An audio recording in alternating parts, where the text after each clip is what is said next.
इस कार्यक्रम के पुण्यार्जक हैं स्वर्गीय श्री कैलाश चंद जी जैन, निर्मला जी, मोहित जी, प्रियंका एवं मंत्र जैन, कत्थावाला परिवार कानपुर। ब्रह्मचारिणी सुनीता दीदी, श्री प्रेमचंद जी, पदम कुमार जी, पारस जी, श्रीमती अनीता जी, श्रीमती रश्मि जी, पूनम एवं प्रिंसी जैन, बांसा। हमारे श्रीमती वंदना जी के सुपुत्र निर्मल जी बड़जात्या, उन्होंने 1 लाख रुपए की राशि आज प्रदान की। मैं सादर आमंत्रित करूंगा आज के मांगलिक के लिए। हमारी ट्रस्टी श्रीमती छाया जी, महावीर जी, उन्होंने 1 लाख रुपए की राशि आज हमें प्रदान की है। एक बार जोरदार तालियां बजाइए उनके सम्मान में भी, वो भी पधारे मांगलिक के लिए। और साथ में आज गुरुवर के पाद प्रक्षालन करने का सौभाग्य भी इन्हीं को हम संदेश भैया, संदेश जी शास्त्री, उनके परिवार से संदेश भैया आ जाएं और परिवारजन जो भी हों वो पधारें। साथ में धर्म प्रभावना समिति से भाई विजय जी, भाई विशाल जी हमारे बीच में यहाँ उपस्थित हैं, वो भी रहेंगे। और हमारे पायोनियर कॉलेज के डायरेक्टर भाई प्रमोद जी जैन साहब कृपया पधारें। गुरुवर के चित्र के समकक्ष दीप प्रज्वलन करके इस कार्यक्रम को गति प्रदान करेंगे। हम सभी करतल ध्वनि से अनुमोदना करेंगे, जोरदार जोरदार तालियों के साथ अनुमोदना करेंगे। आ जाओ ना आप लोग, आओ उधर। दीप से दीप जलाते चलो, ज्ञान की गंगा बहाते चलो, ज्ञान की गंगा बहाते चलो। राह में आए जो दीन दुखी, सबको गले से लगाते चलो, सबके गले से लगाते चलो। रुचिर दीप्ति करम शुभ दीपकम सकल लोक सुखाकर मुज्जलम, तिम्रजाल हरम प्रकरम सदा किल धरामि सुमंगल कम मुदा। ओमरी भग्यांतिम व्याप्तिरम दीपकम प्रज्वलयामि च स्थापनम करोमीति स्वाहा। इसी क्रम में मैं पाद प्रक्षालन करने के लिए आज सभी महानुभावों को आमंत्रित करता हूं। हमारे ब्रह्मचारी, संगस्थ ब्रह्मचारी रूपेश भैया जी के पिता श्री राकेश जी जैन साहब रहेली, क्या बात है, और उनका परिवार यहाँ उपस्थित हुआ है। मैं उन्हें भी सादर आमंत्रित कर रहा हूं कि वो पधारें मंच पर, पूरे परिवार सहित पधारें, पहले श्रीफल समर्पित करें और पाद प्रक्षालन करने में अपना सहयोग प्रदान करें। हमारे बीच में भोपाल से भाई प्रबोध जी शाह, प्रबोध भैया यहाँ उपस्थित हुए। आरिका रत्न पूर्णमती माता जी का जितना भी साहित्य निकलता है वो प्रबोध जी के साथ निकलता है, और ऐसे प्रबोध भैया यहाँ उपस्थित हैं। मैं उन्हें भी सादर आमंत्रित कर रहा हूँ। तेरे चरणों की धूल बाबा, चंदन ये गुलाल बने, जिसने भी लगाई मस्तक उसकी तकदीर बने। तेरे चरणों की धूल बाबा, चंदन ये गुलाल बने। पाद प्रक्षालन कर रहे हैं सभी महानुभाव। आज हमारे जिन्होंने पुण्यार्जन किया, ट्रस्टीगण, सभी महानुभाव आज जिनने उस निहार व्यवस्था के लिए भूदान में अपनी राशियां दी हैं, वो सभी महान संदेश हो गया, वो सभी महानुभाव यहाँ उपस्थित हैं। और हमारे रूपेश भैया जी के ग्रस्त अवस्था के माता पिता भी यहाँ उपस्थित हैं रहेली से, वो भी यहाँ पाद प्रक्षालन का सौभाग्य प्राप्त कर रहे हैं। और धर्म प्रभावना समिति साथ में यहाँ अपना सहयोग दे रही है। बिना कोई भूमिका के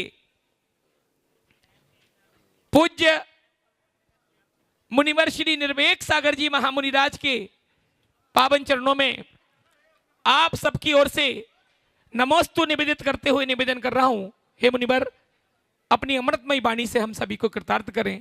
नमोस्तु भगवान, नमोस्तु भगवान, नमोस्तु भगवान। ओम नमः सिद्धेभ्यः, ओम नमः सिद्धेभ्यः। मंगलम भगवान वीरो, मंगलम गौतमो गणे, मंगलम कुंद कुंदाद्यो, जैन धर्मोस्तु मंगलम। सर्वमंगल मांगल्यम सर्वकल्याणकारकं प्रधानं सर्वधर्माणां जैनं जयतु शासनं वन्दे विद्यासागरं। जय बोले अहिंसा परमो धर्म की, शासन नायक भगवान महावीर स्वामी की, आचार्य भगवान श्री कुंद कुंद महाराज की, आचार्य गुरुवर श्री विद्यासागर जी महाराज की, जय जय जय। मुनिवर श्री प्रमाण सागर जी महाराज की, जय जय जय। पूज्य मुनिवर श्री निर्वेक सागर जी महाराज की, पूज्य मुनिवर श्री संधान सागर जी महाराज की जयकारा गुरुदेव का।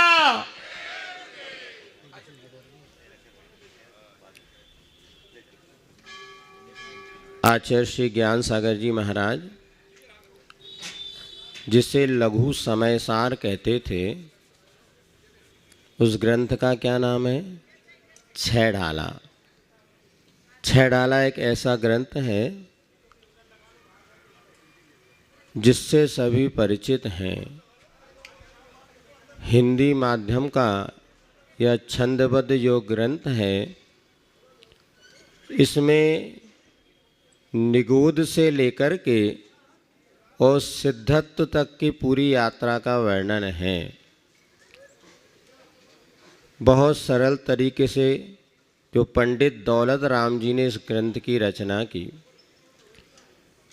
इसके बाद और भी छह डाला रची गई, पहले भी रची थी, किंतु ये छह डाला अपने आप में एक अद्भुत और प्रायः सभी के कंठ का हार बन चुकी। इस छह डाला में जहाँ हमारे अतीत के दुखों का वर्णन है, तो वहीं आके कैसे सिद्धत्व का सुख प्राप्त किया जाए, यह भी इसमें वर्णन है। एक बार का प्रसंग है, आचार्य श्री मुक्तागिरी में चातुर्मास कर रहे थे और वह शौच क्रिया के लिए जब ऊपर पहाड़ की ओर पहुँचे तो किसी महाराज ने कहा, आचार्य श्री देखिए कितना बढ़िया दृश्य लग रहा है। आप लोग मुक्तागिरी गए होंगे तो आपको पता होगा, पूरा हरा भरा पहाड़ और बीच में गिरता हुआ वाटरफॉल झरना अपने आप ही बरबस ही सबके मन को हर लेता है। और जब आचार्य श्री से उन्होंने कहा, आचार्य श्री कितना बढ़िया यह हरा भरा पहाड़ सुंदर दिख रहा है, तो आचार्य श्री ने कहा, ये सब अपना इतिहास है, ये सब अपना इतिहास है। कितने बार हम लोगों ने पेड़ पौध आदि पर्यायों को धारण किया और पुण्य योग से आज हमें त्रस पर्याय मिली, और त्रस पर्याय नहीं, उसमें पंचेंद्रिय और मनुष्य पर्याय में जन्म लेने का सौभाग्य मिला। निश्चित ही यह मनुष्य पर्याय का मिलना भी बहुत दुर्लभ है। कितना दुर्लभ है? जैसे कि चौराहे में रत्नों की राशि का मिलना। इस मनुष्य पर्याय को प्राप्त करके हमें ऐसा क्या पुरुषार्थ करना चाहिए जिससे कि हमारा जीवन सार्थक बन सके। जन्म लेने मात्र से जीवन सार्थक नहीं होता, किंतु उस जन्म को सफल बनाने के लिए पुरुषार्थ करना होता है। तो सर्वप्रथम तो ये बहुत ज़रूरी है कि हमारे जीवन में सम्यक दर्शन हमें प्राप्त हो, क्योंकि मोक्ष मार्ग अर्थात मुक्ति से कैसा मार्ग है जिस पर हम चल कर के संसार के दुखों से छूट सकें, ये तो निश्चित है। सिद्धों को कैसा सुख है ये तो हमें ज्ञान नहीं है, किंतु संसार में दुख है ये तो आप लोगों को पता है नहीं पता। दुख है कि नहीं है महाराज? बहुत दुख है। और दुख से मुक्ति चाहते हैं नहीं चाहते? चाहते हैं। तो दुख से मुक्ति का रास्ता भी पहले पता करना होगा ना। इसलिए उमा स्वामी ने लिखा, सम्यक दर्शन ज्ञान चारित्राणी मोक्ष मार्ग। तो पहले हमारी आस्था मजबूत होना चाहिए। जब जीवन में आस्था होते हैं, देव शास्त्र गुरु पर श्रद्धा होती है, तो आनंद या सुख का मार्ग प्रारंभ होता है। ईश दूर पर मैं सुखी, आस्था लिए अभंग, ससूत्र बालक खुश रहे, नभ में उड़े पतंग। ये आचार्य महाराज ने दोहा लिखा है। पतंग कहाँ पर उड़ती है? आकाश में। उड़ाने वाला कहाँ होता है? नीचे धरती पर। और जैसे जैसे पतंग दूर जाती है, बालक खुश होता है कि दुखी होता है? प्रसन्न होता है, आनंदित होता है उड़ाने वाला। क्यों? क्योंकि उस पतंग का संबंध मुझसे बंधा हुआ है। किसके माध्यम से? डोर के माध्यम। ई से दूर पर मैं सुखी, आस्था लिए अभंग। प्रभु कितनी दूर है हमसे? 7 राजूत ऊपर है सिद्धशिला। कितनी दूर प्रभु हैं। और कब भगवान बने? आपने आदिनाथ भगवान को देखा, महावीर भगवान को देखा? किसी को नहीं देखा। लेकिन जब भी आप महावीर जयंती पर्व आता है, आनंद की लहर उठने लगती है। ये किसका परिणाम है? आस्था लिए अभंग। देव सात गुरु के प्रति हमारी जितनी आस्था मजबूत होगी, उतना ज़्यादा हमारे जीवन आनंदित होगा। इसीलिए सम्यक दर्शन को मूल कहा है। मूल के बिना चूल नहीं। तो यदि हमने जैन कुल में जन्म लेने वाले सारे के सारे सम्यक दृष्टि हो गए, ऐसा नहीं। सबकी आस्था बराबर हो, ऐसा नहीं। हमें अपनी आस्था को मजबूत करते चलना है। और यही आस्था का परिणाम है कि आप लोग दूर दूर से आकर के इधर इंदौर में बस गए। और बस गए तो सबसे बड़ी तकलीफ यही हो रही थी, जिस कॉलोनी में हम रह रहे हैं वहाँ भगवान तो नहीं है। फिर आप लोगों ने पुरुषार्थ किया और विशाल 3 मंजिला यह मंदिर का निर्माण कर लिया। और ये किसका प्रतीक है बताओ? यदि आपके पास आस्था नहीं होती तो क्या ये मंदिर का निर्माण होता? नहीं। यह आस्था हमारी हमें प्रभु से जोड़ती और आनंद जीवन में आता है। किंतु आस्था और श्रद्धा को मजबूत बनाए रखने के लिए और भी हमें पुरुषार्थ करना होगा। जैसे बताते हैं, पूछा हमने कितने लोग अभिषेक करने आते हैं? तो कितने लोग अभिषेक करते हैं यहाँ पर भैया?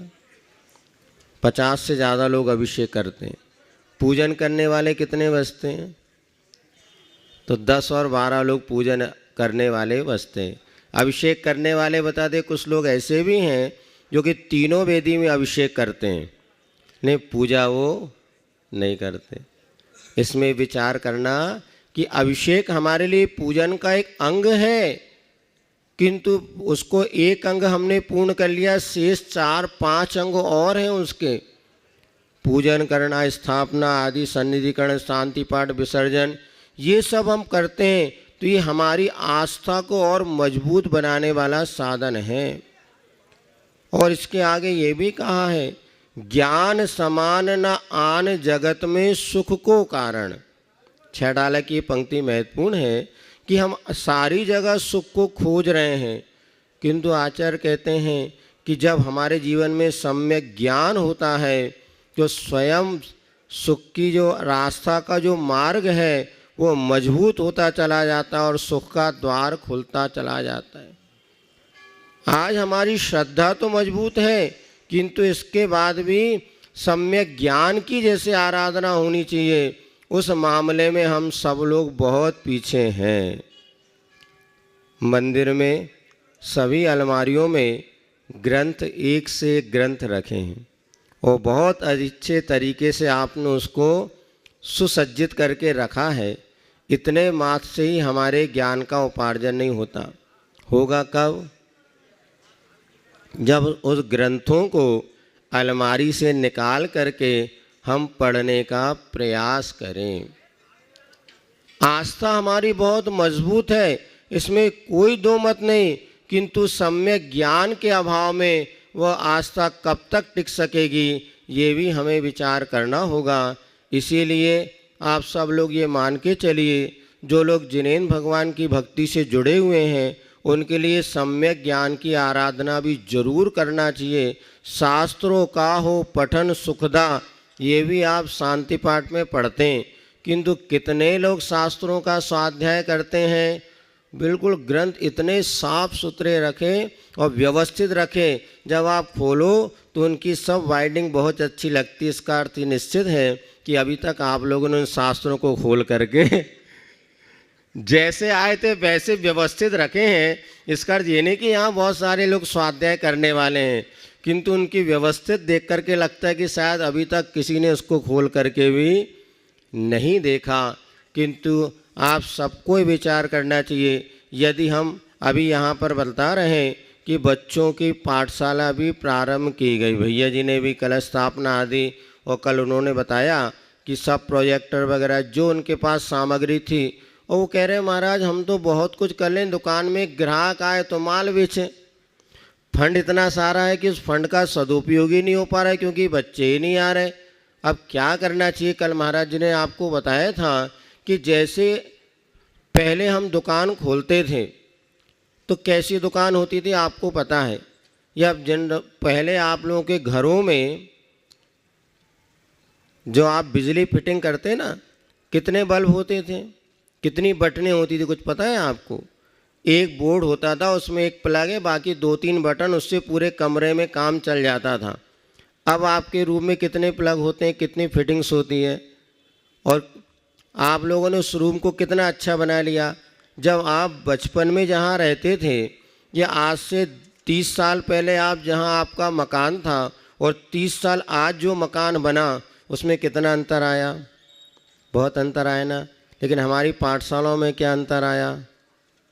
पहले भी फट्टी बैठाते थे तो आज भी बैठने के लिए वही चटाई है।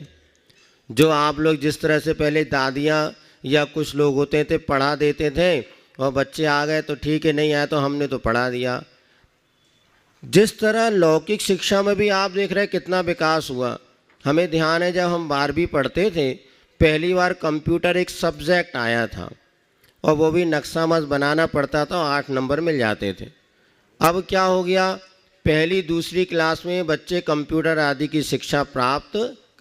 तो जैसे हमारे लौकिक क्षेत्र में, घरों में, दुकानों में हम लोग विकास कर रहे हैं, वैसे हमारी पाठशालाओं में विकास अपेक्षित है, लेकिन आज तक वो विकास हुआ नहीं। और दूसरी बात क्या हो गया? लौकिक शिक्षा में इतना विकास हो गया कि अब वो बच्चों के लिए धार्मिक शिक्षा के लिए कुछ वो भी समय अब नहीं निकाल पाते। क्यों? क्योंकि बच्चों के स्कूल का समय क्या हो गया? 8:30-9 बजे से 3 बजे तक बच्चा लौट के आते हैं। उसके बाद 1 घंटा खाया खेला, फिर 5 बजे फिर ट्यूशन पहुंच गया। अब फिर क्या करें? इस शिक्षा के क्षेत्र में विकास हुआ और हमारी पाठशालाओं में उस स्तर का विकास नहीं हो पाया। किंतु आज यदि हम उसको उस स्तर का विकास करें तो निश्चित आज भी बच्चों में वह रुचि जागृत हो सकती है। और कई पेरेंट्स आते हैं, महाराज हमारा बच्चा, हम तो चाहते हैं बच्चा पाठशाला जाता नहीं, आप ही कुछ उपाय करो। हम यही पूछते हैं, यदि बच्चा स्कूल ना जाए तो एक भी पालक अभी तक हमारे पास नहीं आया कहने कि महाराज हमारा बच्चा स्कूल नहीं जाता, आप कोई उपाय करो। स्कूल नहीं जाए तो मम्मी डंडा लेके खड़ी है। स्कूल बच्चा ना जाए तो 3 दिन मम्मी क्या करेगी बताओ? माँ क्या करेंगे बताओ? पिता की खटिया खड़ी करेगी कि बच्चा 3 दिन से स्कूल नहीं जा रहा, आप क्या कर रहे हैं। लेकिन पाठशाला नहीं जाता तो कोई माँ शायद एक आध कोई हो जो कि पिता से शिकायत करे बच्चा 3 दिन हो गए पाठशाला नहीं जा रहा। इसका क्या निश्चित है कि हमारे जीवन में उसकी शिक्षा का उतना महत्व तो नहीं है। लेकिन आज आप समझना, चाहे लौकिक शिक्षा हो या अन्य क्षेत्रों में भी इस धार्मिक शिक्षा का बड़ा महत्व है। अभी एक बेटा हमारे पास आया था जो MPPSC की तैयारी कर रहा था, और इंटरव्यू में उससे पूछा गया, सबसे पहले उसने यही पूछा कि क्या आप जैन हैं, आपको नमोकार मंत्र आता है?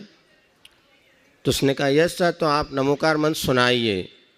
तो नमोकार मंत्र सुनाइए तो उसको याद आया कि उसके कोई सीनियर से जब इस प्रकार मंत्र उच्चारण को कहा था तो उन्होंने कहा था मैं जूते पहन करके मंत्रों का उच्चारण नहीं करते क्योंकि पवित्र आराधना है।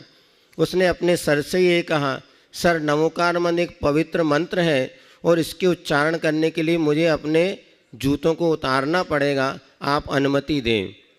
तो सर कहने ठीक कोई बात नहीं, रहने दो। अब आप दूसरा प्रश्न पूछता हूँ, आपने मूक माटी पढ़ी है क्या? ये अभी MPPSC के इंटरव्यू में तो मूक माटी, आपने मूक माटी में किस बात का वर्णन है बताइए। अब उसको इतना तो नहीं पता, लेकिन माटी का वर्णन उसको ये पता था। उसने कहा हाँ उसमें माटी का वर्णन और विशेष प्रकार से उसमें वर्णन किया गया। उस बच्चे ने अभी आके पंचवालेते में हमें बताया कि 2 प्रश्न उन्होंने जैन धर्म संबंधी पूछे। तो जब आपके बच्चे धार्मिक शिक्षा और संस्कार से जुड़ेंगे तो उनके आगे लौकिक जीवन में भी इसका फायदा होने वाला है। अभी आप लोगों ने एक चित्र भी, एक फिल्म भी आई थी, उसमें 3 बेटियां थीं और एक वो बेटी जिसको अपने धार्मिक शिक्षा और संस्कार थे वो गलत जगह नहीं फंसी, और जिनको अपने धर्म के प्रति कोई संस्कार ज्ञान नहीं था वो बेटियां उसमें फंस करके अपने जीवन को नरक बना लिया। तो ज्ञान समान न आन जगत में सुख का कारण, हमें इस विषय में जरूर विचार करना चाहिए कि सम्यक ज्ञान ये हमारे लिए कितना आवश्यक है। और फिर कल जब चर्चा के समय हमने कहा वही कहने लगे बच्चे नहीं आते, तो कम से कम एक दिन रविवार के दिन हम जरूर ऐसा कर सकते हैं कि सुबह 8 से 8:30 से लेकर के 11:30 तक 2-3 घंटे विधि लगा लें, या समय समय पर जब छुट्टियां पड़ती हैं 3 दिन का शिविर लगा लें कि छोटे बच्चे आते हैं उनको हम खेल कूद करके संस्कार तो दे सकते हैं, किंतु सम्यक ज्ञान जब प्राप्त करने की उम्र होती है 5वीं या 8वीं के बाद, उसी समय वो बच्चे पाठशाला से दूर हो जाते हैं। तो कुछ हमें नया पुरुषार्थ करना ही पड़ेगा। लौकिक क्षेत्र में जैसे हमारी दुकान नहीं चलती है तो हम क्या करते हैं, हाथ बांध करके नहीं बैठते, कोई ना कोई पुरुषार्थ हम निरंतर करते रहते हैं। यहाँ पर सर्वत्र कॉलोनियों में अच्छे अच्छे मंदिर हैं और वहाँ पर अनेक प्रकार से व्यवस्थाएं भी हैं, और पाठशालाएं नहीं चलती ऐसा नहीं, चलती तो हैं, किंतु जैसा उसका स्वरूप होना चाहिए वैसा स्वरूप हम समझें। और अब तो आधुनिक तकनीकी के माध्यम से, जैसा कल प्रामाणिक ऐप के माध्यम से अथवा प्रामाणिक पाठशाला के माध्यम से नए नए खेल कूद आपको और ऑनलाइन भी वहाँ से शिक्षा दी जाती है जिसमें कि बच्चे लाभ ले सकते हैं। हमने तो यही कहा एक दिन भी अगर बच्चे सप्ताह में जुड़ते हैं, हमने सुना था कि मुंबई वगैरह में, भुवनेश्वर वगैरह में जहाँ पाठशालाएँ चलती हैं वहाँ पर सिर्फ रविवार के रविवार पाठशाला होती है, और सुबह पूजन के बाद बच्चों को नाश्ता के बाद क्लास के बाद खेलकूद, उसके बाद सीधे भोजन। सुबह से इसमें सभी क्लास में बड़े बूढ़े सभी लाभ ले सकते हैं। महिला पाठशाला भी हो सकती है, बच्चों की पाठशाला, बड़े बच्चों की, छोटे बच्चे तो शुक्रवार शनिवार को आते ही हैं, लेकिन जो बड़े बच्चे प्रतिदिन नहीं आ पाते, पुरुष वर्गों में भी आज बहुत ज्ञान की कमी है। बच्चों को फिर भी 24 तीर्थंकर के नाम याद है, किंतु उनके पिताजी को अभी भी नाम याद। तो अब ऐसा ही कुछ आप लोग भी मन बनाए और इस सम्यक ज्ञान के महत्व को समझते हुए हर व्यक्ति को मान बनाना चाहिए कि हम जब हम मंदिर आते हैं, पूजन करते हैं, 10 मिनट कम से कम आगम का स्वाध्याय जरूर करेंगे। आपके भीतर जब ज्ञान होगा तो आने वाली पीढ़ी को आप सम्यक ज्ञान दे सकेंगे। आने वाले समय में ये सब बहुत ज़रूरी है, क्योंकि जैनत्व की सुरक्षा मात्र जयकारा लगाने से नहीं होगी, उसके आचरण हमें जीवन में लाना पड़ेगा। और जो पाठशाला में संस्कार मिलते हैं, जो आचरण की छाप पाठशाला में मिलती है, वो बच्चे दुनिया में कहीं भी चले जाएं, वह संस्कार उनके कभी भी उनको पतन की ओर ले जाने में साधक नहीं अपितु बाधक बनते, पतन की ओर नहीं ले जाते, और बच्चा वो संभल जाता है। इसीलिए यहाँ पर पाठशाला चलती है, अन्य मंदिरों में भी पाठशाला चलती है। उस पाठशाला को अच्छा रूप प्रदान करें।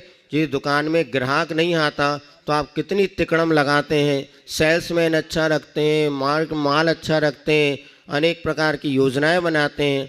ऐसा ही कुछ हम सबको सम्यक पुरुषार्थ करना पड़ेगा, जिससे कि यह जैनिज़्म का जो मूलभूत संस्कार है, जो ज्ञान है, जिससे पूरी दुनिया आज शोर देख रही है। और एक बार APJ अब्दुल कलाम जी से पूछा था कि विश्व में जो आज शांति और अशांति युद्ध का माहौल बना हुआ है, आप तो मिसाइल का निर्माण करने वाले हैं, क्या ऐसी कोई मिसाइल है जिसके माध्यम से विश्व में सुख और शांति आ सके? तो उन्होंने जवाब दिया था, अहिंसा और सत्य ही वो मिसाइल है जिससे पूरे विश्व में सुख शांति का वातावरण स्थापित किया जा सकता है। वह सब हमको बचपन से घुट्टी में मिले हुए हैं। ऐसे संस्कारों को स्थायित्व रूप प्रदान करने के लिए हम सबको नया पुरुषार्थ करना होगा, मन बनाना होगा। और जैसे लौकिक शिक्षा में आप पुरुषार्थ करते हैं, वैसे धार्मिक शिक्षा के लिए पुरुषार्थ करें। सेना होती है, भारतीय जो राजस्व होता है उसका अधिक से अधिक धन सेना के लिए खर्चा किया जाता है, क्योंकि सेना सुरक्षित है तो देश सुरक्षित है। इसी प्रकार समझना, हमारी पाठशाला और बच्चों के संस्कार सुरक्षित है तो हमारी समाज सुरक्षित है। इसलिए समाज में आने वाले आय का बहुतायत हमें इन पाठशालाओं में खर्चा करेंगे तो बच्चों में आज भी वो सम्यक ज्ञान की ललक तो है, किंतु हमें उस ललक को जगाने की आवश्यकता है। हम सब अपने पुरुषार्थ को अच्छी तरह से करें, जिससे आगामी आने वाले समय में यह जैनत की गौरव गाथा दिन दूनी और रात चौगनी ये जिन शासन की ध्वजा आगे फहराती रहे, तभी हमारे मानव जीवन का जन्म लेना सार्थक होगा, जैन कुल का मिलना सार्थक होगा। हम सभी इसी पुरुषार्थ में आगे बढ़ें, इसी भावना के साथ बोली भगवान महावीर स्वामी की। परम पूज्य मुनिवर श्री निर्वेक सागर जी महाराज की आज हमारे बीच में आर्किटेक्ट भाई अभिषेक जी जैन यहाँ उपस्थित हुए हैं, जो गुणायतन ट्रस्टी भी हैं। मैं सादर आमंत्रित कर रहा हूँ उन्हें मंच पर कि अभिषेक भैया मंच पर आएं, पूज्य श्री के पावन चरणों में श्रीफल समर्पित करें। हाँ, इंदौर रवि खंडेलवाल महू से हमारे बीच में यहाँ उपस्थित है। प्रतिदिन महाराज जी के प्रवचन में हमेशा यहाँ पर उपस्थित रहें। मैं भाई रवि खंडेलवाल जी को भी आमंत्रित करना चाहता हूँ, वो प्रधान और पूज्य श्री के पावन चरणों में श्रीफल समर्पित करें। आइए, मैं निवेदन कर रहा हूँ हमारे प्रमोद भाई साहब पुनः एक बार मंच पर पधारें, सपत्नीक पधारें। महानुभाव, ये पायोनियर कॉलेज का डायरेक्टर हैं और हमेशा जब भी अपन को आवश्यकता पड़ती है, चाहे गुरुजी आए हों, चाहे विमल सागर जी आए हों, चाहे और मुनिराज आए हों, हमेशा शुद्धि के लिए वहां पहुंचे हैं और ये आज यहां उपस्थित हुए। मैं हमारे समिति के अध्यक्ष भाई आर के जैन साहब और मुल्ला जी ट्रस्टी, उनसे निवेदन कर रहा हूं उनका प्रतीक चिन्ह देकर सम्मान करें।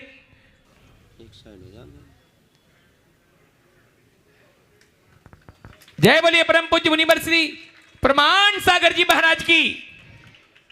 बिना कोई भूमिका के पूज्य श्री के पावन चरणों में आप सबकी ओर से नमोस्तु निवेदित करते हुए निवेदन कर रहा हूं, हे भगवान हम सभी को मंगल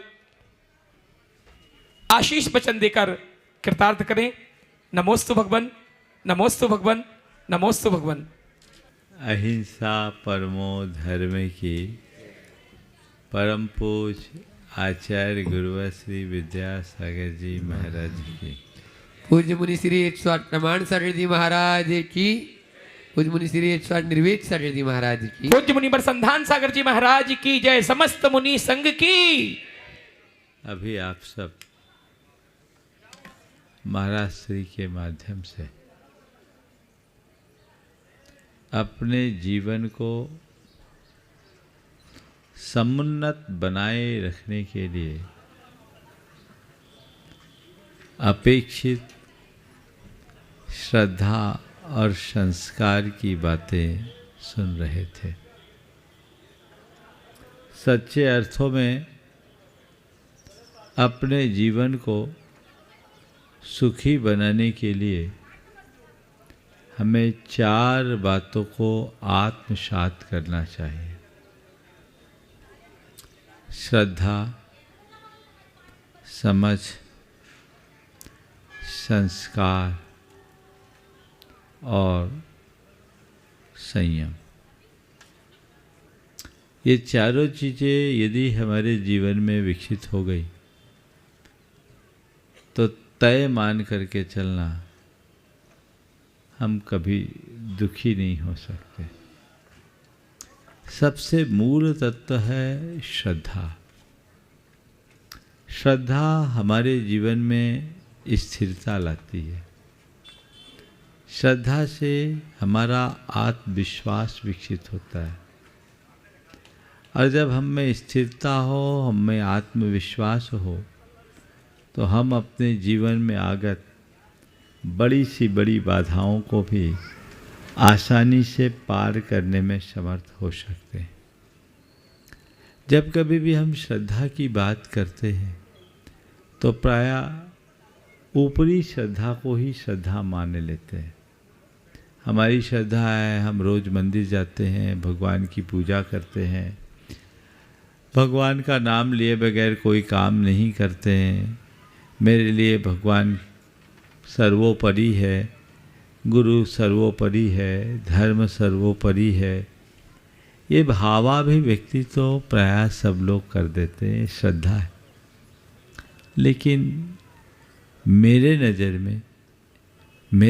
में क्या, भगवान की नज़र में ये सच्ची श्रद्धा नहीं। भगवान पर श्रद्धा होने का मतलब भगवान के चरणों में ढोक लगाना मात्र नहीं। भगवान के प्रति श्रद्धा होने का मतलब भगवान को अपने जीवन का आदर्श बनाना, उनके गुणों को आत्मसात करना, उनको अपने हृदय में स्थापित करना, भगवान के द्वारा प्रतिपादित तत्व को जीवन का सर्वस्व मानकर उसके ही आधार पर जीवन जीना, ये सच्ची श्रद्धा है। आज कहने को लोग भगवान के प्रति श्रद्धा प्रकट कर देते हैं, लेकिन भगवान के वचनों के प्रति बहुत कम श्रद्धा होती। यदि भगवान के प्रति श्रद्धा हो, भगवान के वचनों के प्रति श्रद्धा हो, तो चाहे कितना भी उथल पुथल क्यों ना हो जाए, तुम्हारे मन में कोई हलचल नहीं होगी, स्थिरता होगी। श्रद्धा पक्की होनी चाहिए। और हमारे शास्त्रों में, कथाओं में 2 उदाहरण श्रद्धा के आते हैं, और उन दोनों उदाहरणों से आप लोग अवगत हो। पर मैं ये देखना चाहता हूँ, आप सबसे इतना ही कहना चाहता हूँ कि वैसी श्रद्धा हमारे अंदर क्यों नहीं है, हमें इसे जांचना है। एक श्रद्धा की बात आती है तो अंजन चोर की बात आती है। अंजन चोर श्रद्धा के बल पर निरंजन हो गया।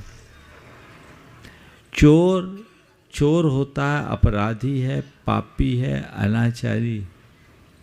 लेकिन अपराधी, पापी, अनाचारी अंजन चोर भी अपनी श्रद्धा के बल पर निरंजन बना।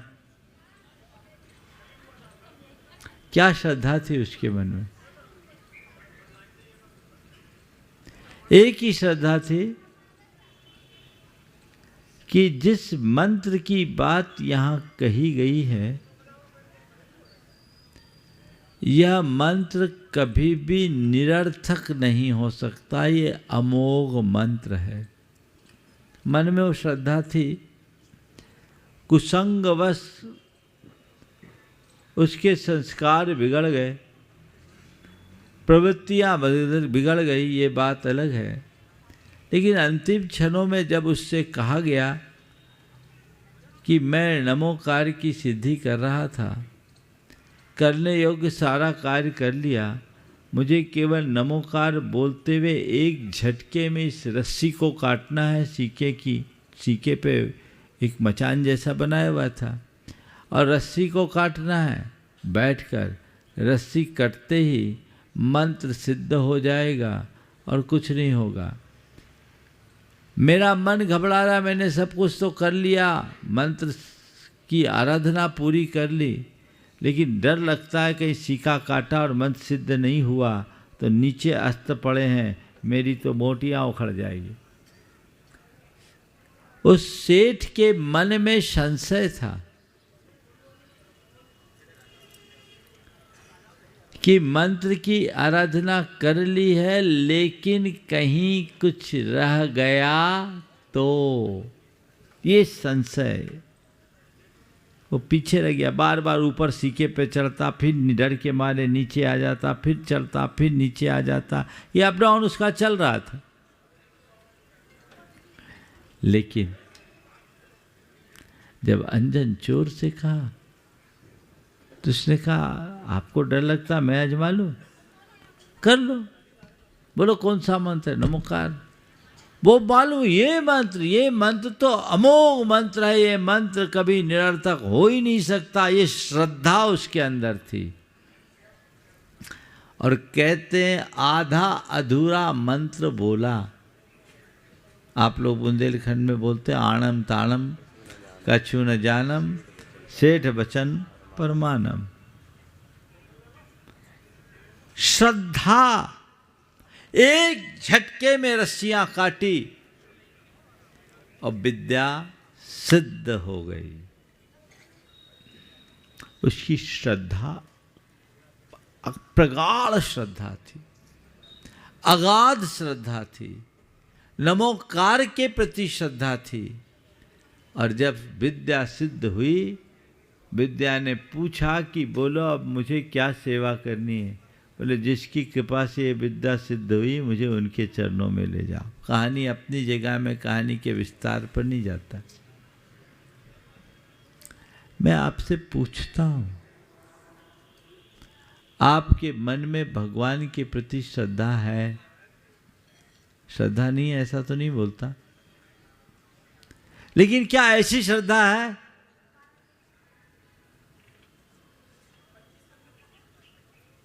नहीं है ना। बस जब तक ऐसी श्रद्धा नहीं जमेगी तब तक जीवन का उद्धार नहीं होगा। और ये श्रद्धा भी और गहरी होनी चाहिए, भौतिक उपलब्धि के लिए नहीं, पारमार्थिक उपलब्धि के लिए, जो दूसरे उदाहरण से पुष्ट होते। एक सेठ सुदर्शन की कथा आप सबको पता है। सुदर्शन सेठ एक शीलवान चरित्रनिष्ठ श्रावक थे। शीलवान चरित्रनिष्ठ श्रावक बहुत सुंदर थे। रानी उन पर आसक्त हो गई और रानी उनके माध्यम से अपनी वासना को तृप्त करना चाहती थी। सेठ सुदर्शन ने उसे नकार दिया। रानी को बहुत बुरा लगा और उसने तिरिया चरित्र करके सुदर्शन सेठ को फंसा दिया। तिरिया चरित्र जानते हो क्या होता है? हाँ, नहीं। एक व्यक्ति जा रहा था गांव में, प्यास लगी तो एक कुएं में पानी पीने के लिए गया। वहाँ कोई नहीं था। एक महिला थी जो पानी भर रही थी। उसने बोला कि माता मुझे पानी पिला दोगे? पानी पिला दूँगी। कहाँ से आए हो? मैं वाराणसी से शास्त्री पढ़ के आया हूँ। बोले शास्त्री पढ़े हो सो पढ़े हो, तिरिया चरित्र जानते हो? बोले तिरिया चरित्र कौन सी चिड़िया होती है? मुझे तो नहीं मालूम किस चिड़िया का नाम है। तिरिया चरित्र क्या होता है? बोले ठहरो मैं तिरिया चरित्र बताती हूँ। ठहरो मैं तुम्हें तिरिया चरित्र बताती हूँ। और वो कुएं से पानी खींची और पूरी बाल्टी अपने शरीर में उड़ेल दी। पानी खींचकर अपने ऊपर डाल दी और जोर जोर से चीखना शुरू कर दी, बचाओ बचाओ बचाओ। आस पास के खेतों में काम करने वाले लोग दौड़ कर आए और लोगों ने सोचा इस युवक ने इसके साथ कोई छेड़खानी की है, इसलिए बचाओ बचाओ बोल रहे। और लोग लपके युवक को मारने के लिए, और जैसे ही वो लपके उसने दोनों हाथ ऐसा कर दिया, माफ़ करो ऐसी गलती मत करना, ऐसा मत करना। बोले क्या हो गया? बोले मैं तो कुएं में गिर गई थी, इसी ने तो मुझे बचाया है। समझ गए ना? इसको बोलते हैं तिरिया चरित्र। समझ में आ गया ना? वो पिटवा भी सकती है और बचा भी सकती है। कब क्या हो जाए भरोसा नहीं। तो उसने अपना तिरिया चरित्र दिखाया और आरोप लगा दिया कि सुदर्शन सेठ ने मेरे साथ दुराचार किया है। राजा तक बात पहुंची। अब बताओ महारानी अगर किसी के ऊपर कोई एलिगेशन लगाए तो क्या होगा? राजा को बड़ा आश्चर्य हुआ। सुदर्शन सेठ का वो सम्मान करता था, लेकिन ऐसा निकला, फांसी की सजा दे दी। किसकी सजा दी? और फांसी भी ऐसे नहीं, सरेआम, भले खुले चौराहे पर उसको फांसी के फंदे में फंसाओ, सूली पे चढ़ा दो। सुदर्शन सेठ सोचा ठीक है, फांसी पर सजा न चढ़ाना है चढ़ाएगा, पर मेरे को तो कोई फांसी पे चढ़ा ही नहीं सकता। मैं शरीर नहीं आत्मा हूं। शरीर उत्पन्न होता है, शरीर नष्ट होता है, ऐसा भगवान का कथन है। ये भगवान की वाणी है। आत्मा अजर अमर अविनाशी है, इसका न जन्म होता है न मरण होता है। फांसी पे चढ़ाया जाएगा तो इस शरीर को चढ़ाया जाएगा, मुझे तो कोई छू ही नहीं सकता।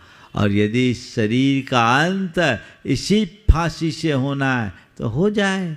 मैंने कोई पाप नहीं किया, ये मेरे कर्म का उदय है कि मुझ पर झूठा आरोप लगा। हो जाने दो, मेरा कुछ नहीं होगा। उनने सफाई देना भी नहीं चाहा कि मैं राजा से कहूँ कि मैं निर्दोष हूँ। नहीं, जो होना है हो जाए। और ये उपसर्ग की घड़ी है, अशुभ समय आया है, तो भगवान ने कहा है कि जब भी अशुभ आए शुभ का आलम्बन लेना चाहिए। तो नमोकार जपने लगे कि ये मेरे पाप का उदय है, पाप को काटने का ये अमोघ अस्त्र है। ऐसो पंच नमो यारो, सब पाप प्रणाशनो, मंगलानम च सव्यसिम परमम होई मंगलम। ये नमोकार मंत्र सब पापों का प्रणाशक है, ये सर्व मंगलों में प्रथम मंगल है। बस इसी श्रद्धान से वो क्या करते रहे? नमोकार जपते रहे। और क्या चमत्कार हुआ?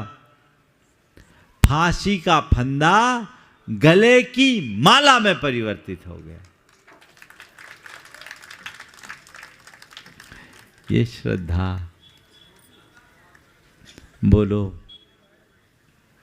जिस मनुष्य के हृदय में ऐसी प्रगाढ़ श्रद्धा होगी, वो अपने दुखों में कभी विचलित होगा?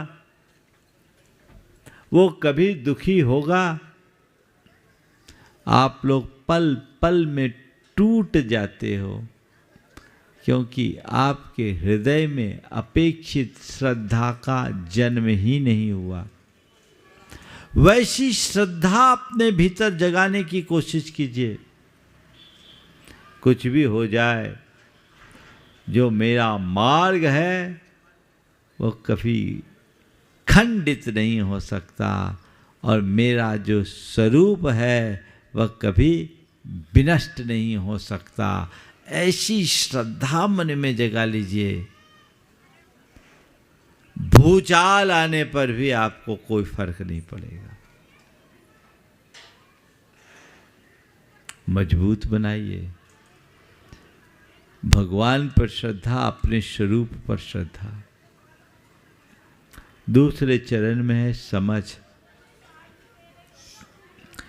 जीवन और जीवन की व्यवस्था की समझ, आत्मा और अनात्मा की समझ, कर्तव्य और अकर्तव्य की समझ, हे और उपादेय की समझ। तत्व ज्ञान से ये समझ आती है। जब हम चीज़ों को ठीक तरीके से समझ लेते हैं तो सारी कठिनाइयाँ खत्म हो जाती है। और जब तक हमारे अंदर सच्ची समझ विकसित नहीं होती तो सिवाय कठिनाई के और कुछ नहीं होता। जो चीज़ आप समझ लो तुरंत स्वीकार हो जाती। आप जीवन को समझिए, जीवन की व्यवस्था को समझिए, अपने स्वरूप को समझिए। ये समझ अपने हृदय में प्रगाढ़ करते जाइए। अगर समझ प्रगाढ़ हो गई तो सारी दुविधाएं खत्म हो जाएगी। मैं आपसे एक सवाल करता हूं,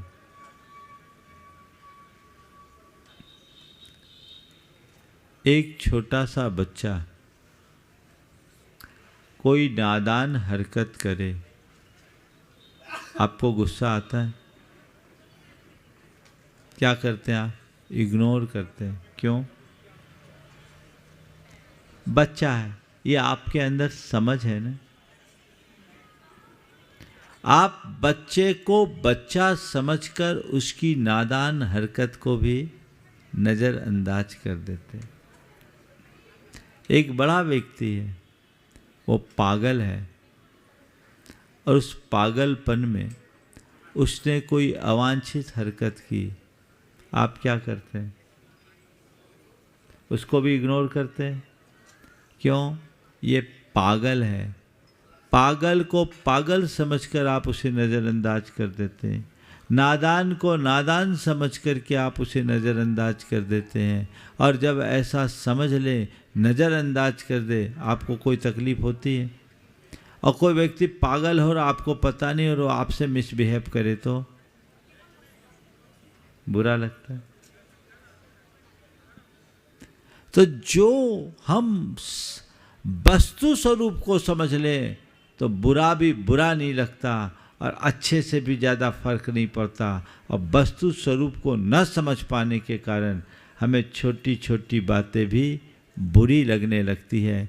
अपने अंदर सही समझ विकसित करें, और सही समझ तब विकसित होगी जब हम ज्ञान प्राप्त करेंगे। हम समझेंगे कि इस संसार में जो भी संयोग है वे मेरे आश्रित नहीं हैं, वे मेरी इच्छा से प्रवर्तित होने वाले नहीं हैं। ये सब निमित्त नैमित्तिक संबंध है। कर्म के योग से अनुकूल प्रतिकूल संयोग बनते हैं। मेरे चाहने से संयोग बनते नहीं, मेरे चाहने से संयोग बदलते नहीं, पर जो संयोग है उसे मैं चाहूँ ये मेरे हाथ में है, स्वीकार लो। स्वाध्याय करें, ज्ञान अर्जन करें, समझ विकसित होगी। और जब समझ विकसित होगी तो आपके संस्कार बदलेंगे। संस्कार बदलेंगे तो जीवन में संयम आएगा, और ये चारों बातें एक साथ जीवन में घट जाएगी तो जीवन अपने आप सुखी बनेगा। हमें इन सब को अपने साथ घटित करने का प्रयत्न और पुरुषार्थ करना चाहिए। यदि ऐसा हम करने में समर्थ होते हैं, सुनिश्चित अपना जीवन धन्य बन सकता है। अभी महाराज श्री ने पाठशालाओं के लिए आप लोगों को प्रेरित किया।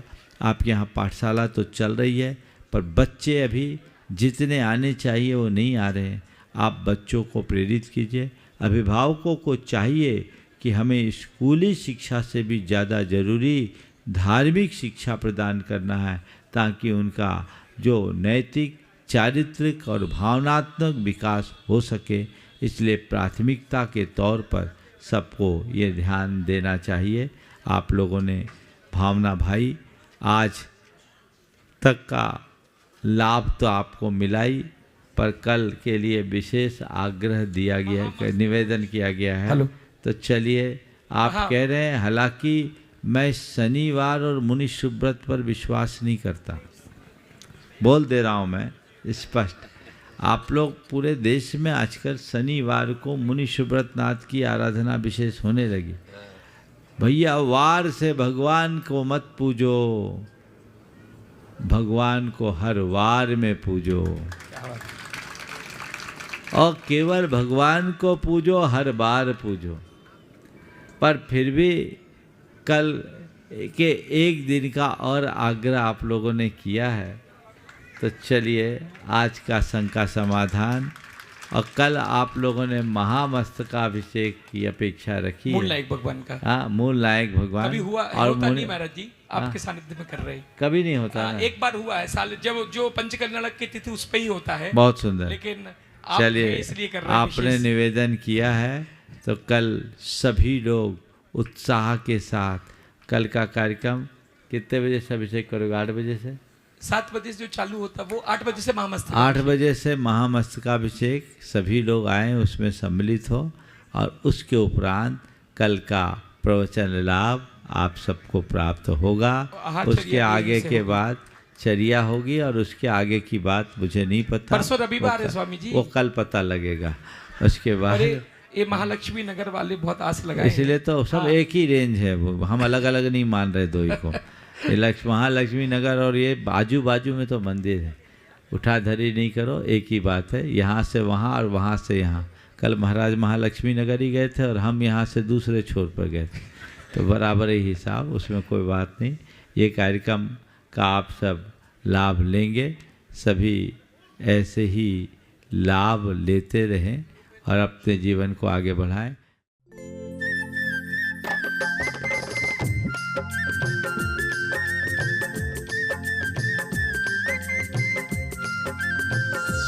इस कार्यक्रम के पुण्यार्जक हैं स्वर्गीय श्री कैलाश चंद जी जैन, निर्मला जी, मोहित जी, प्रियंका एवं मंत्र जैन, कत्थावाला परिवार कानपुर। ब्रह्मचारिणी सुनीता दीदी, श्री प्रेमचंद जी, पदम कुमार जी, पारस जी, श्रीमती अनीता जी, श्रीमती रश्मि जी, पूनम एवं प्रिंसी जैन, बांसा।